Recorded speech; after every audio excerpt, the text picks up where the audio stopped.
이 엄마가 자기를 학대범으로 취급하는 것 같아 기분 나쁘다면서 아동보호 전문기관 인터뷰를 거절하였나 봐요. 그러자 아동보호 전문기관에서는 이러한 엄마의 조사 태도에 비추어 학대로 보인다는 식으로 적어 놓았다는 것입니다.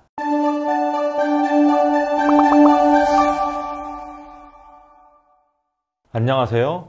당신 곁에 김신 변호사입니다. 아이를 데리고 외출할 때 장난감을 사달라거나 더 놀고 싶다는 아이와 실랑이를 해보지 않은 부모님은 없으실 겁니다. 내가 아이랑 실랑이를 하는데 지나가던 사람이 벼랑간 학대 신고를 해버리면 어떻게 되는 걸까 생각해 보신 적 있으실까요? 최근 의정부에서 이런 사건이 있었습니다. 피고인은 피해 아동의 엄마입니다. 피해 아동은 3세 아동이었는데요. 어느 날 아파트 주차장 앞에서 뭐가 마음에 들지 않았는지 길바닥에 그만 들어 누워버렸어요. 엄마가 아이랑 실랑이를 하는데 좀 소란스러웠는지 아파트 주민들이 이 광경을 보게 되었나 봐요. 결국 보던 사람들 중 하나가 엄마가 아이 잡는다고 학대 신고를 하게 되었고, 결국 이 엄마는 자기 아이에 대하여 신체적 학대를 하였다는 혐의로 재판을 받게 되었습니다. 공소사실은 이랬어요. 엄마가 아이가 말을 듣지 않는다는 이유로 화를 내면서 아이가 메고 있던 책가방 끈을 잡고 아이를 이리저리 휘둘러서 신체적 학대를 하였다는 것입니다. 일단 엄마는 책가방 어깨끈을 잡고 엄마 쪽으로 한번 잡아당긴 건 맞지만 딱 한 번만 당긴 거고, 그것도 아이가 너무 우니까 이제 그만 떼쓰고 집에 들어가자 하는 훈육의 취지로 그러한 것이어서 학대가 아니라고 주장했습니다. 일단 아파트 CCTV가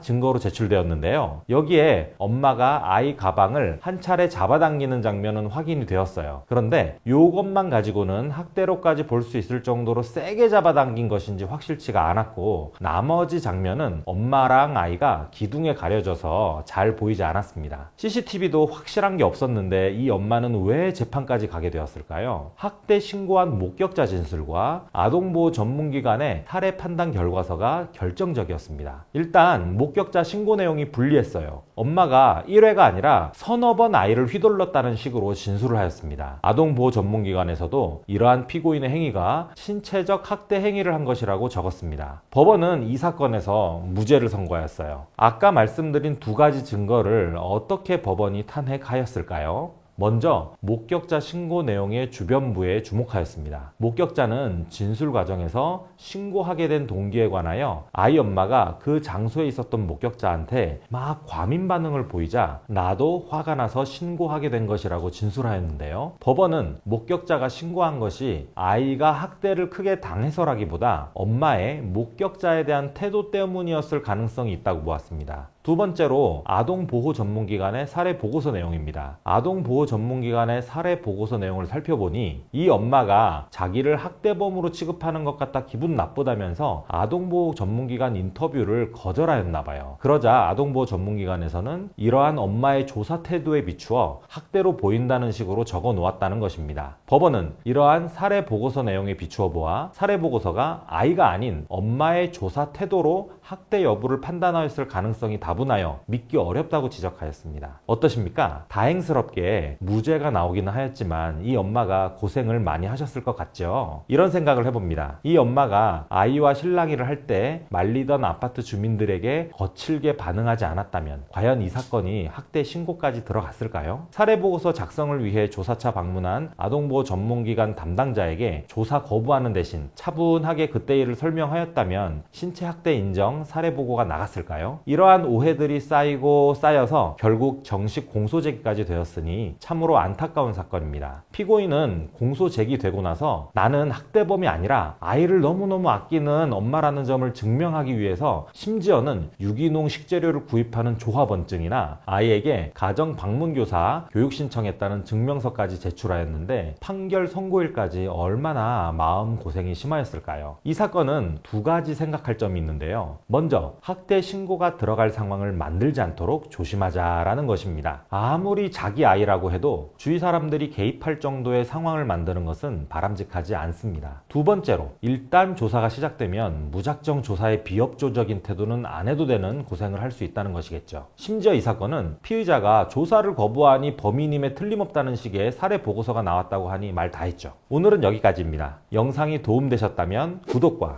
좋아요 부탁드립니다. 저는 다음 영상으로 찾아뵙겠습니다. 감사합니다.